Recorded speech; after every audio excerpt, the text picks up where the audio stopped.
Hello everyone, welcome to my channel H D Orion.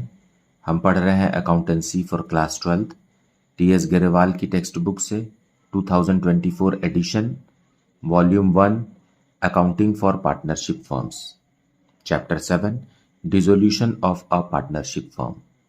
और इस video में हम पढ़ेंगे realisation account, partners capital accounts and cash और bank accounts.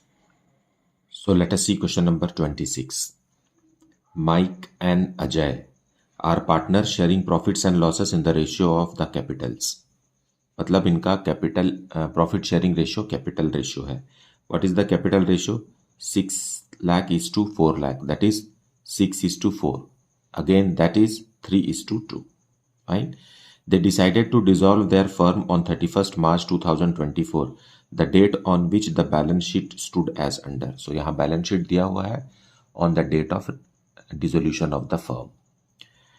Capitals: Mike rupees 6 lakh, Ajay rupees 4 lakh. Workman compensation reserve rupees 1 lakh. Creditors rupees 2 lakh. Bills payable rupees 60,000 and others, that is other liabilities, rupees 3 lakh 40,000. Assets में दिया है sundry assets rupees 16,30,000 and cash rupees 70,000.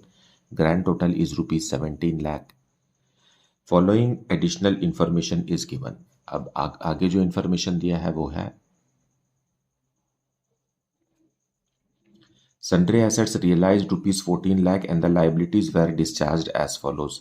Creditors due on 31st May 2024 were paid at a discount of 3% per annum. Bills payable were discharged at a rebate of rupees 1,000. Workmen compensation claim of rupees 40,000 was met. Expenses of dissolution amounting to rupees 30,000 were paid. You are required to prepare realization account and partners capital accounts. So let us see the explanation in the solution.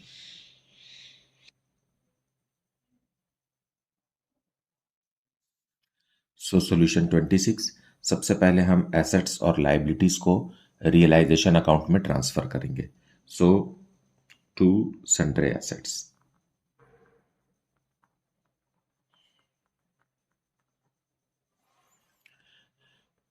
सारे assets debit balance होते हैं तो उन्हें हम realisation account के debit में transfer करके close करेंगे. बुक वैल्यू पे ट्रांसफर करना है रुपीज 16,30,000. बस एक ही एसेट दिया हुआ है. कैश ऑलरेडी लिक्विड फॉर्म में है तो उसे ट्रांसफर करने की जरूरत नहीं है. देन सारे लाइबिलिटीज को ट्रांसफर कीजिए by workman compensation reserve.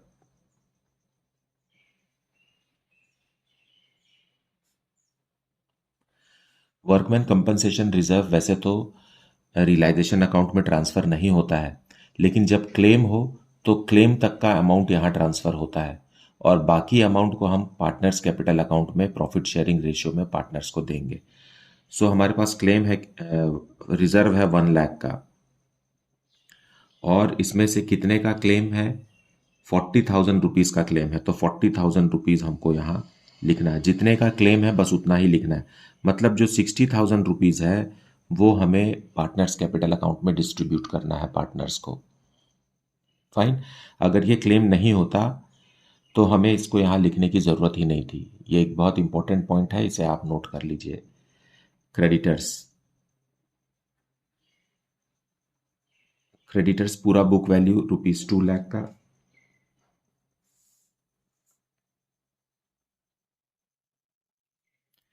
Then bill payable,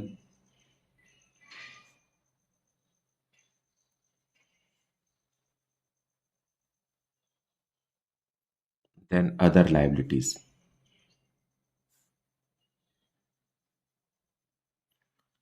सो हमने सारे एसेट्स और लाइबिलिटीज को पेमेंट कर दिया. यहाँ भी ये 40,000 तक का ही आउटसाइड लाइबिलिटी है, इसलिए हमने 40,000 ही ट्रांसफर किया है. अब हम इसे रियलाइज करेंगे. क्वेश्चन में लिखा हुआ है कि सारे एसेट्स को 14 लाख रुपीज में रियलाइज किया गया. सो बाय बैंक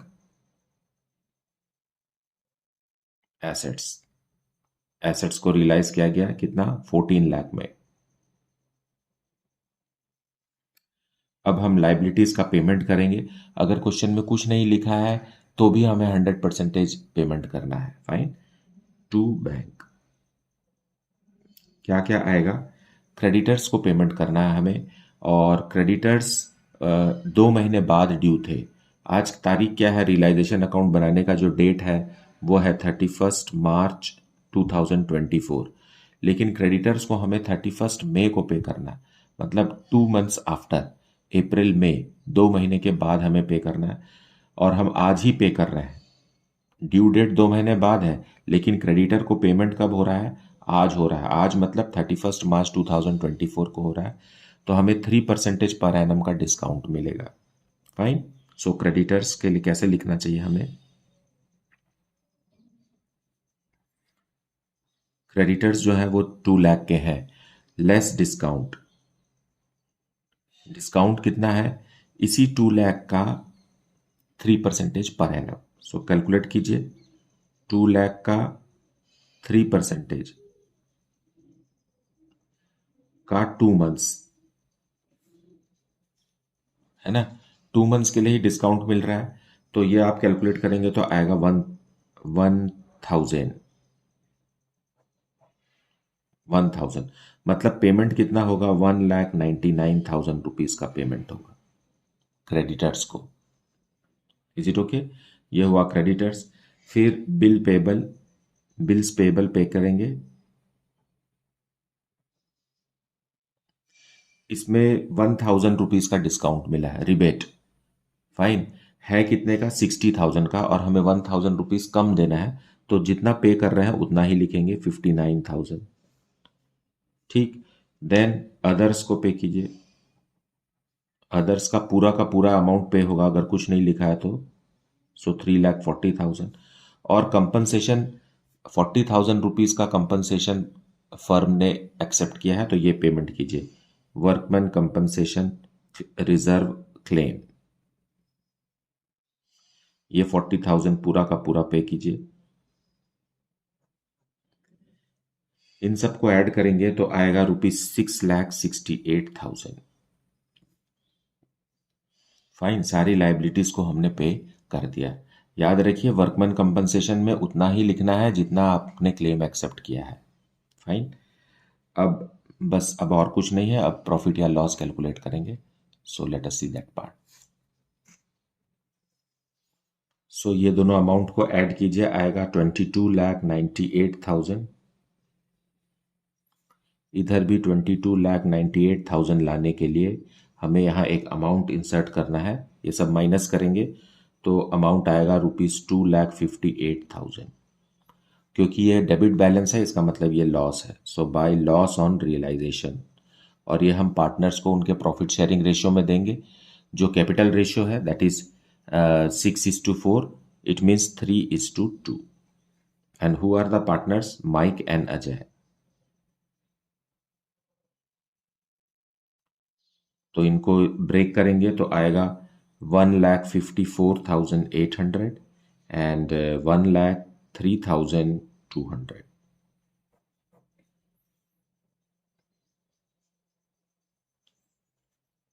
अब हम पार्टनर्स कैपिटल अकाउंट बनाएंगे। पहले बैलेंस ब्रॉट डाउन लिखेंगे। सो देखिए, बैलेंस शीट में जो कैपिटल है वो यहाँ क्लोज हो जाएगा, है ना? बाकी के सारे एसेट्स और लाइबिलिटीज को हम पहले ही क्लोज कर चुके हैं। कैश अकाउंट बस बचा है, जो कैश अकाउंट में क्लोज होगा। फाइन। ये है 6 lakh and 4 lakh. Loss on realisation को डेबिट में लिखिए।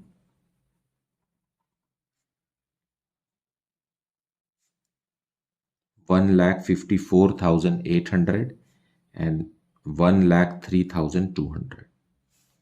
अब क्या बच गया बैलेंस शीट में? देखिए, वर्कमैन कंपनसेशन रिजर्व का एक पोर्शन हम रियलाइजेशन अकाउंट में डाले थे, और बाकी जो पोर्शन बचा है जो पार्टनर्स का है वो हमें यहाँ ट्रांसफर करना है। सो बाय वर्कमैन कंपनसेशन रिजर्व कितना आएगा?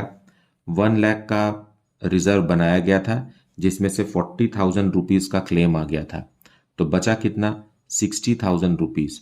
इसी 60,000 रुपीज को हमको प्रॉफिट शेयरिंग रेशियो, जो कि कैपिटल रेशियो है, 3:2 में पार्टनर्स को देना है। सो 60,000 रुपीज को 3:2 में देंगे तो आएगा 36,000 एंड 24,000। सो इस क्वेश्चन में ये वर्कमैन कंपनसेशन रिजर्व ही स्पेशल चीज़ है जिसे हम डिस्कस कर रहे हैं, है ना। बाकी की चीज़ें तो रेगुलर चीज़ें हैं जो होती ही हैं। फाइन, अब इसे क्लोज कर दीजिए क्योंकि फर्म का विघटन हो चुका है, फर्म का समापन समापन हो चुका है, फर्म इज डिजॉल्व। सो हमें बैलेंस क्लोज डाउन लिखने के बदले हमें उनको उनका कैपिटल का अमाउंट वापस कर देना है ना। सारी आउटसाइड लाइबिलिटीज देने के बाद जो रकम बचती है उसी को पार्टनर्स अपने कैपिटल के रूप में लेकर के जाएंगे, है ना। पहले कैपिटल को कभी नहीं दिया जाता, हमेशा आउटसाइड लाइबिलिटीज को पहले पेमेंट किया जाता है, इसलिए हम रियलाइजेशन अकाउंट पहले बनाते हैं।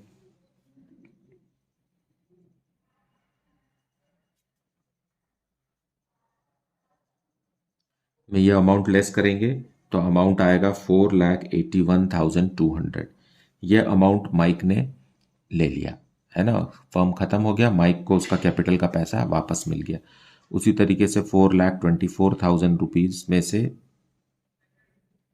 लेस करेंगे 1,03,200, you will get 3,20,800 rupees as refund to Ajay. So this is how the question is to be solved. जितना पूछा गया है हमें उतना ही जवाब देना है, ये बात आप समझ लीजिए। प्रश्न में हमें बैंक अकाउंट बनाने नहीं कहा है, बैंक या cash account, so let us not get into that. ये आप नेक्स्ट क्वेश्चन में देखेंगे, क्वेश्चन नंबर 27 में।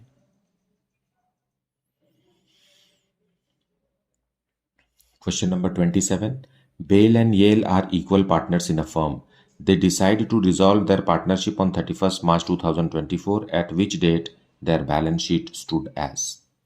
Capital Bale rupees 50,000, Yale rupees 40,000, General Reserve rupees 8,000, loan by Bale rupees 3,000, creditors rupees 14,000. Assets में दिया हुआ है building rupees 45,000, machinery rupees 15,000, furniture rupees 12,000, debtors rupees 8,000, stock rupees 24,000 and bank balances of rupees 11,000 on the date of dissolution. Grand total is rupees 1,15,000। आगे question में लिखा हुआ है the assets realised were stock rupees 22,000, debtors rupees 7,500, machinery rupees 16,000 and building rupees 35,000. Yale took furniture at rupees 9,000. Bale agreed to accept rupees 2,500 in settlement of his loan account. यह है loan 3,03,000 का है और bell 2,500 में मान गया, मतलब firm को 500 रुपीज का गेन हो गया। Dissolution expenses are rupees 2,500. Then we have to prepare realisation account, partners capital accounts, then loan by Bell account and bank account. So let us see how these four ledgers will be prepared.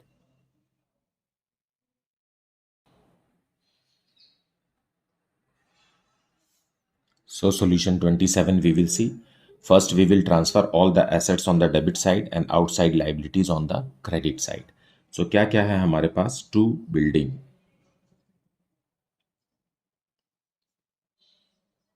Book value में ही हमें transfer करना है, जो balance sheet में लिखा हुआ है वही अमाउंट।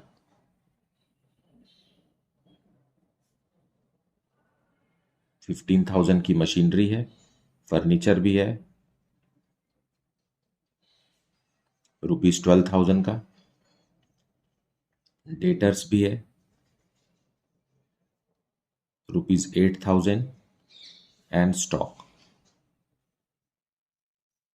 रुपीज 24,000. बैंक क्योंकि ऑलरेडी कैश फॉर्म में है, मतलब रकम के मतलब करेंसी फॉर्म में है, तो उसे कुछ करने की जरूरत नहीं है, वो ऑलरेडी रियलाइज्ड समझिए. देन लाइबिलिटीज में आ जाइए, सिर्फ क्रेडिटर्स है हमारे पास जो यहाँ ट्रांसफर किया जा सकता है, क्रेडिटर्स ऑफ रुपीज 14,000. यही एक आउटसाइड लाइबिलिटी है जो हमें यहाँ ट्रांसफर करना है. और बाकी जनरल रिजर्व तो अनडिस्ट्रीब्यूटेड प्रॉफिट है, और लोन बाय बेल तो खुद पार्टनर है, तो पार्टनर का लोन हमें यहाँ कभी भी ट्रांसफ़र नहीं करना है, ठीक. और ये क्योंकि ये थर्ड पार्टी लाइबिलिटी नहीं है, आउटसाइड लाइबिलिटी नहीं है, ये तो फर्म का खुद का पार्टनर की लाइबिलिटी है, तो उसे आपको यहाँ ट्रांसफ़र करने की ज़रूरत नहीं है. अब हम एसेट्स को रियलाइज़ करेंगे जैसा कि क्वेश्चन में लिखा हुआ. सो बाय बैंक बैंक में हम रिसीव करेंगे अमाउंट। स्टॉक को बेच दिया गया 22,000 रुपीज में। डेटर से मिला ₹7,500। मशीनरी से मिला, मशीनरी को बेचने से मिला ₹16,000। एंड बिल्डिंग से मिला ₹35,000। फाइन। सो सारे एसेट्स रियलाइज हो गए 80,500 रुपीज में। अब आगे क्वेश्चन में कहा है येल टुक फर्नीचर एट ₹9,000। देखिए 1 2 3 4 5 एसेट है और रियलाइज कितना किया है हमने? 4। 1 2 3 4। तो अभी क्या बच गया? फर्नीचर बच गया। इसको पार्टनर येल ले जा रहा है, तो लिखेंगे बाय येल्स कैपिटल अकाउंट।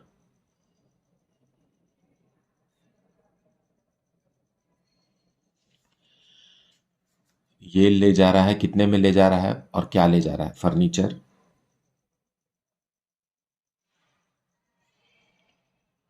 9,000 रुपीज में, that much. Then point C में लिखा है Bell agreed to accept 2,500 in settlement of his loan account. Bell खुद एक पार्टनर है और उसने फर्म को लोन दिया था 3,000 रुपीज का। अब फर्म उसे 3,000 के बदले 2,500 वापस कर रही है, मतलब कम अमाउंट वापस कर रही है, तो फर्म को फायदा हो गया है 500 रुपीज का। तो क्योंकि रियलाइजेशन अकाउंट एक नॉमिनल अकाउंट है, इसलिए हमें गेन या लॉस को यहीं लिखना होता है। तो इससे संबंधित गेन या लॉस को भी हम यहीं लिखेंगे, है ना? तो लिखिए यहाँ बाय, कौन है वो? Loan by bell.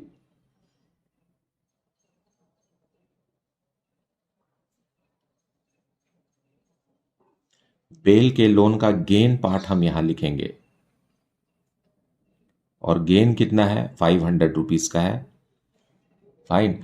फिर आप कहेंगे कि अभी अभी आपने कहा कि पार्टनर्स के लोन को यहां नहीं लिखना है, लेकिन हमको गेन जो हो रहा है उसे लिखना है। हम पार्टनर का लोन नहीं लिखे, हम पार्टनर के लोन पर जो फर्म को गेन हुआ है वो यहां लिखा हुआ। 3,000 में से फर्म ने 2,500 रुपीज पे किया, तो 500 रुपीज का गेन है, उसी गेन को हमने यहाँ लिखा है। Fine, that much part only. अब क्रेडिटर्स को पे करेंगे, तो इधर से पे कीजिए टू बैंक क्रेडिटर्स। कुछ भी नहीं कहा गया है, मतलब लाइबिलिटीज को 100% पे करना है आपको। क्रेडिटर्स है 14,000 के, तो आपको 14,000 पूरा का पूरा पे करना है। एक्सपेंसेस को भी यही लिख लीजिए, 2,500 रुपीज का एक्सपेंसेस है, क्योंकि इतना सब बेचना खरीदना हो रहा है तो उसमें खर्चा तो होता है फर्म का। सो 16,500 रुपीज का पेमेंट हुआ। बस, अब और कुछ भी नहीं है। So we will calculate loss और गेन इन रियलाइजेशन।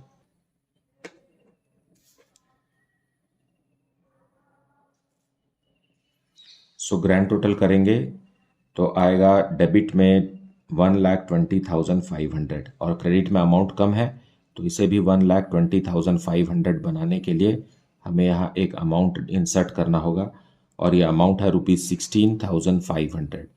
सो क्योंकि ये डेबिट बैलेंस है इसलिए ये लॉस है और इसे हम पार्टनर्स को उनके प्रॉफिट शेयरिंग रेशियो में दे देंगे, जो कि 1:1 है।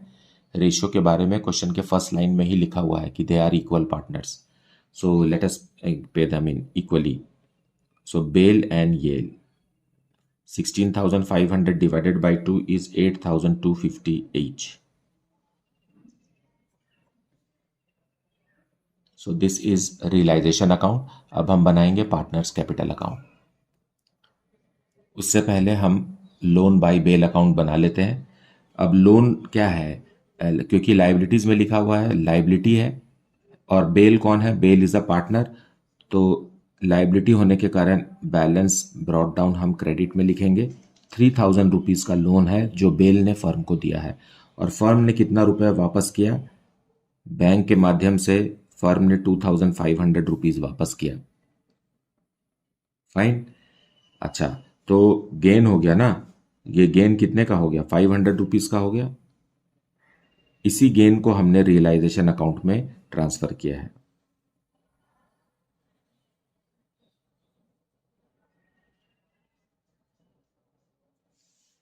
सो इस तरीके से पार्टनर का लोन अकाउंट भी हमने क्लोज कर दिया। देखिए कोई भी बैलेंस क्लोज डाउन नहीं बचा है, सीडी नहीं बचा है ना। सो ये भी क्लोज हो गया। क्या क्या क्लोज नहीं हुआ है वो है पार्टनर्स कैपिटल अकाउंट है, जनरल रिजर्व है और एसेट्स की तरफ बैंक है, ये क्लोज नहीं हुए हैं। तो अब उनको हम रेस्पेक्टिव अकाउंट्स में ट्रांसफर करके क्लोज करेंगे। अब पार्टनर्स कैपिटल अकाउंट में by balance brought down 50,000 and rupees 40,000 as given in the balance sheet, और जनरल रिजर्व 8,000 रुपीज का है और प्रॉफिट शेयरिंग रेशियो इक्वल है, सो 4,000 ईच। देखिए और कोई भी चीज यहां बैलेंस शीट से ट्रांसफर नहीं होगी, लेकिन रियलाइजेशन अकाउंट का लॉस है ना, तो टू रियलाइजेशन अकाउंट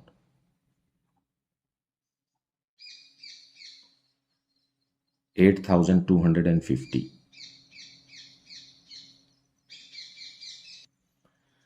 और एक बात थी, टू रियलाइजेशन अकाउंट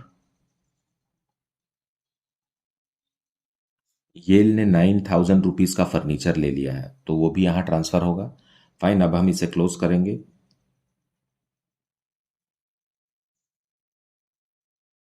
तो यहां पर हमें एक बैलेंसिंग फिगर मिलेगा ₹45,750 का। फाइन, और ये हम टू बैंक लिखेंगे क्योंकि फर्म का विघटन हो चुका है, समापन, wound up, the firm is now wound up, so we will close down लिखने के बदले हम बैंक से उनको पैसा दे देंगे। So Bell will receive ₹45,750 as return of his capital. Fine, capital is a liability और लाइबिलिटी को वापस करना होता है, तो बट कैपिटल को कभी भी आखिरी में वापस करना होता है। पहले आउटसाइड लाइबिलिटीज को पे किया जाता है, उसके बाद पार्टनर्स के लोन को पे किया जाता है, जैसा कि हमने अभी किया है ना, बेल के लोन को पेमेंट किया। उसके बाद बारी आती है पार्टनर्स के खुद के कैपिटल की। सो वापस कर दीजिए पैसा। एंटिटी कॉन्सेप्ट आपको याद होगा, businessman and business are two different people. So ये पैसा जो था वह उधार ही था। 44,000 में ये दोनों अमाउंट को माइनस करेंगे, आएगा ₹26,750। So this amount is given back to the partners by the firm. Last में बनेगा बैंक अकाउंट। बैंक क्या है, एक एसेट है, तो इसका जो ओपनिंग बैलेंस बैलेंस शीट में दिया हुआ है वो हम यहां लिखेंगे, by balance brought down, that is 11,000। अब जो भी पैसा आ रहा है वो हम डेबिट में लिखेंगे, जो भी पैसा फर्म पे कर रही है वो हम क्रेडिट में लिखेंगे। तो एसेट्स को जब बेचा गया था रियलाइजेशन अकाउंट के क्रेडिट साइड में जो अमाउंट लिखा हुआ है, तो to realisation account. Selling of asset कितने का था, याद कीजिए, 80,500 रुपीज में एसेट्स को हमने बेचा था, तो वो अमाउंट जो है वो बैंक में ही जमा हुआ है, सो बैंक अकाउंट। फाइन, उसी तरीके से लाइबिलिटीज का पेमेंट हमने किया, so bye realisation account.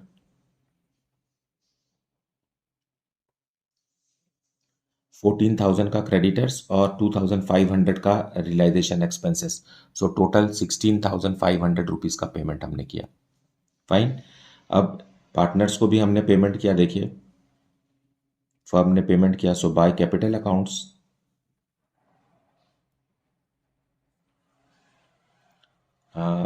Bell and Yale 45,750 and 26,750, ये दोनों का टोटल है 72,500। और बेल का वो किसका लोन था, पार्टनर बेल का लोन है ना, बेल्स लोन, इस पे भी फर्म ने 2,500 रुपीज पे किया। सो इस तरीके से जो कुछ भी पेमेंट है वो हमने क्रेडिट में लिखा और जो भी अमाउंट फर्म को रिसीव हुआ है वो डेबिट में लिखा। Bank account is which account, real account, debit what comes in and credit what goes out. Fine, अब आप इसको टोटल करेंगे तो इधर आएगा 91,500, यहाँ भी आएगा 91,500। इट मीन्स कोई भी बैंक का बैलेंस भी नहीं बचा हुआ।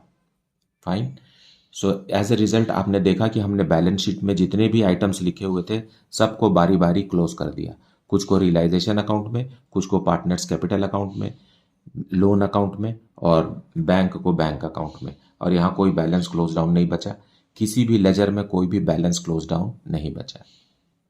So this way All the accounts which were reflected in the balance sheet is now closed and now finally the firm has been wound up. So मुझे उम्मीद है कि आपने वीडियो को अच्छे से देखा है और एक्सप्लेनेशन को भी अच्छे से सुना है.